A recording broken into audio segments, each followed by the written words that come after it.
Hello and welcome to my channel, This Mama's Faith. It is my prayer today that after you watch this video, you leave feeling inspired by God's Word and motivated to serve others. My name is Tabitha Kelly. I am a wife of 10 years, a homeschool mama to 6, a joyful homemaker, a lover of coffee and dresses, but most of all, a daughter of Christ. Today I'm taking you along while I do some homemaking and share what God has laid on my heart this week. I hope you enjoy this video and consider subscribing. Today I have some homemaking to do in my bathrooms. While I work in my home today, I hope this motivates you to get something done in yours. If you're feeling uninspired or unmotivated, why don't you get up and do some of these things with me? The length of this video is perfect for you to wash a sink full of dishes, fold a basket of laundry, or get yourself freshened up for the day. If nothing else, make your bed and listen to what God is telling you through this video. This week I've been thinking a lot about laziness and how many homemakers can let this sin overtake their lives. I want to talk about why we feel lazy and can fall short and what we can do to fix it. A Bible verse I wanted to share with you today is Proverbs 6:6-11. Go to the ant, you sluggard. Consider its ways and be wise. It has no commander, no overseer or ruler, yet it stores its provisions in summer and gathers its food at harvest. How long will you lie there, you sluggard? When will you get up from your sleep? A little slumber, a little folding of the hands to rest, and poverty will come on you like a thief, and scarcity like an armed man. This Bible verse hit me like a ton of bricks several years ago when I first read it. Especially verse 9, a little sleep, a little slumber, a little folding of the hands to rest, and poverty will come upon you like a thief, and scarcity like an armed man. God's word tells us many times in scriptures how he feels about laziness and what exactly will happen to us if we are lazy. So hopefully you can listen to this video and not feel offended or called out. Or maybe if you do, consider that a conviction from the Holy Ghost. We've all gone through periods where we don't want to do certain things and we'd rather just sit on the couch and doom scroll on our phones. But the thing is, you're never going to feel like it. You're going to have to stop waiting until you feel like doing things and just do them because that's what you're supposed to do. You're not going to feel good about yourself if you're not accomplishing things throughout the day and working diligently. You may compare yourself to some other woman that you see and you notice how she always has her house clean, she always looks put together, she's living this amazing life, making so much money, and yet you can't seem to even keep the house clean. The thing is, we all have the same 24 hours, and our life really boils down to the decisions that we make on a daily basis. So be honest with yourself. How are you being lazy? Are you spending too much time on your phone, scrolling social media, reading news articles that you shouldn't even be concerning yourself with?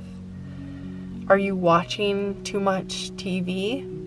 I know as mothers, sometimes we come to the end of the day and we just want to unwind and unplug and not have to think of anything, so we watch trash TV and we stay up way too late.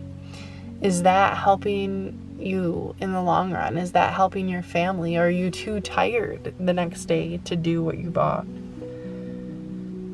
Are you spending too much time chatting on the phone with friends? Are you doing things that aren't important? Are you keeping busy yet not actually doing things that are productive or making a difference? Maybe you're spending too much time on a hobby like doing crafts or reading. Those things can be good and those things can really fill you up. But when you have a list a mile long of things that need to be done around your home, and you're ignoring those things in order to read because reading's good, it's not actually a good thing because you're ignoring what you're supposed to do in your responsibilities. Maybe you're being lazy because you feel like nobody cares anyways. Maybe nobody does give you the credit you deserve when you actually get things done. But that's not a reason to ignore the tasks at hand just because you won't get the admiration for it. Because even if your family doesn't notice or act like they care, God notices, and God especially notices if you're being lazy and you're disobeying Him in your vocation. As homemakers, our vocation is to care for our home. It is a biblical command for us to be keepers of our homes, and that includes doing things that aren't always fun. Are you being lazy because you just don't feel like it? Are you disobeying God's word because you just don't feel like it? So what are other ways that we might be being lazy? Maybe you're not doing it because you feel like, what's the point? Somebody's just going to mess it up in 5 minutes. I could clean this whole living room, but 2 minutes from now, the kids are going to come in and just mess it all up. Maybe you're choosing to not do anything because of that. Maybe you tell yourself all the time that you'll just do it tomorrow. You'll have more energy tomorrow. Things will be easier tomorrow. You're just going to save everything for tomorrow. Maybe you're shopping. Maybe you're spending too much time out shopping. Maybe you're using that as an excuse to be lazy. You're browsing the stores and ignoring your home because you're out shopping. Or maybe you're not even shopping, you're just spending too much time out of the house. If you're not home, you're not going to be able to keep the routines, keep the cleaning up because you won't even be there. Yes, maybe it'll be less of a mess if you're out of the house, but make sure that you're not just leaving the house to ignore your responsibilities at home. Maybe you simply don't know what to do. Maybe you and your husband don't have a division of labor where it's clear who does what. So maybe you just are waiting around for your husband to do something because you're just simply not sure of what you should be doing. Maybe you're making the excuse that you don't know how. And maybe that is true, that you seriously don't know how to keep a home. Maybe nobody ever taught you when you were growing up. You never had a good example. Don't let that be an excuse to be lazy, because you can always learn, and you are now an adult and you're responsible for your own home and learning how to do what you should be doing. So what's the opposite of laziness? The opposite of laziness is diligence, perseverance. How can you overcome laziness? How can you be more diligent? How can you persevere? The first thing you should do is turn to prayer.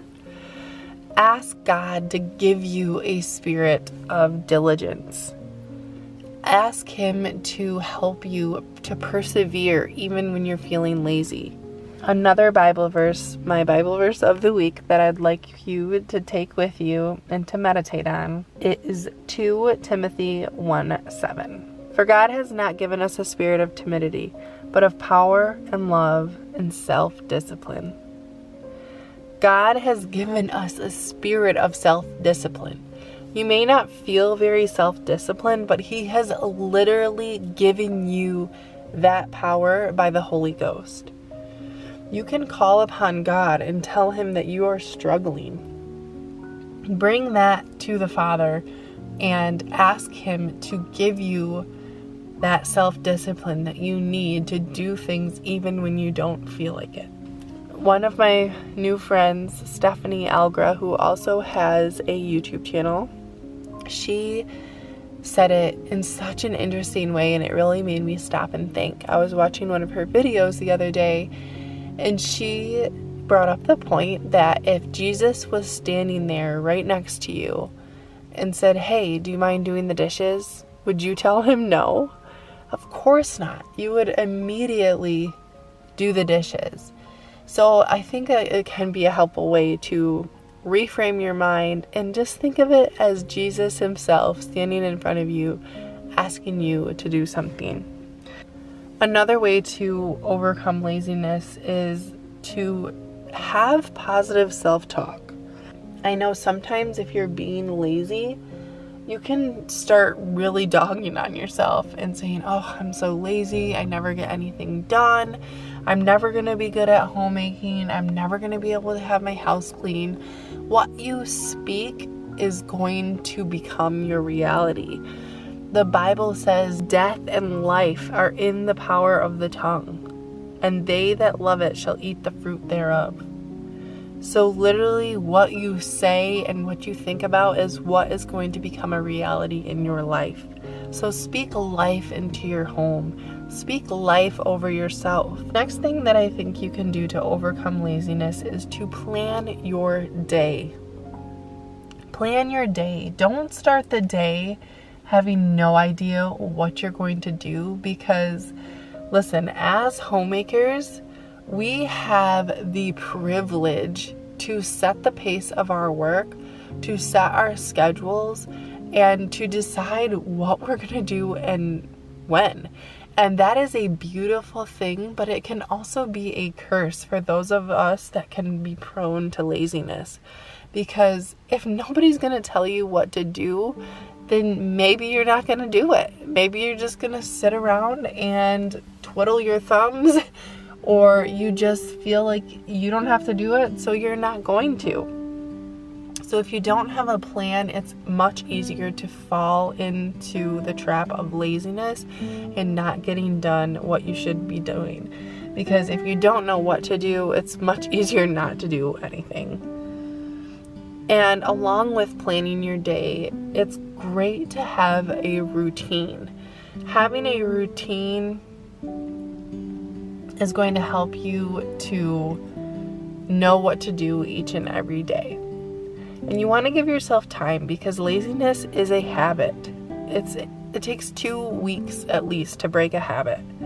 So get into your routine. Make it something that's easy to accomplish. And once you have a routine set, you can do things before you even have time to decide not to do it. It's just an automatic thing that you do every single day.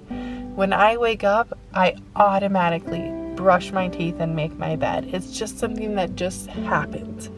So once you get a few things in rhythm and have a routine going, it's much easier to do things before you even have that chance to decide not to. A couple other things that are helpful are setting timers, utilizing timers, listening to music or podcasts or YouTube videos while you're working, so that the work of your hands can just automatically go while you're feeding your spirit at the same time with good music, good podcasts, good YouTube videos. A couple of things to think about when trying to kind of reframe your mind. Some laziness comes from the struggle of perfectionism. Little things to think about is done is better than perfect, and progress over perfection. Those two phrases can really help you. Done is better than perfect, progress over perfection. When you're in your children's room and you're making the bed and you're quickly doing a little vacuum, you might have to repeat that phrase to yourself. You might really have to pump yourself up to just get in there. Done is better than perfect. Done is better than perfect. Just get it done. Don't worry about it being perfect. Ultimately, the biggest thing to remember when you're thinking about your homemaking is that you are serving those you love. You are serving those that enter your home, and ultimately that means that you are serving God. So if you're a diligent worker, know that you are serving and you are pleasing God. So let's go back to the ants in that Bible verse. I think we can learn so much about how God works in the order that He has established and that He wants for the world. It says that the ants have no commander. They don't have a boss. They don't have somebody telling them to do what they need to do. No ruler. And yet they work hard and diligently, constantly. As soon as they get up, they work and work and work.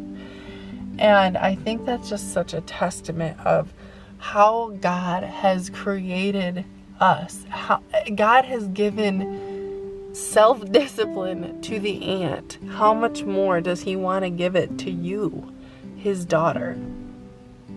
And the last point that I want to touch on, I feel like I have so much more to say on this topic, but it is important to rest. We can't be going a mile a minute as homemakers and expect to feel good at the end of the day. We don't want to run ourselves ragged, and it's also in God's word to rest. He rested on the 7th day. So it just is clear that we need to also rest. But rest only feels good when you've worked hard. If you are sitting around all day, going to bed at night, knowing that you didn't try and you didn't do your best, you're not going to have peace about you. Many women think that homemaking is not fulfilling, and I believe that's because they're not doing it right. I want to thank you for watching this video today, and if it's blessed you in some way, I'd love for you to share your thoughts with me in the comments. Come back every Sunday at 10 a.m. for more traditional Christian homemaking. Subscribe and turn on all notifications so you don't forget. God bless you, and remember to glorify God in your simple everyday.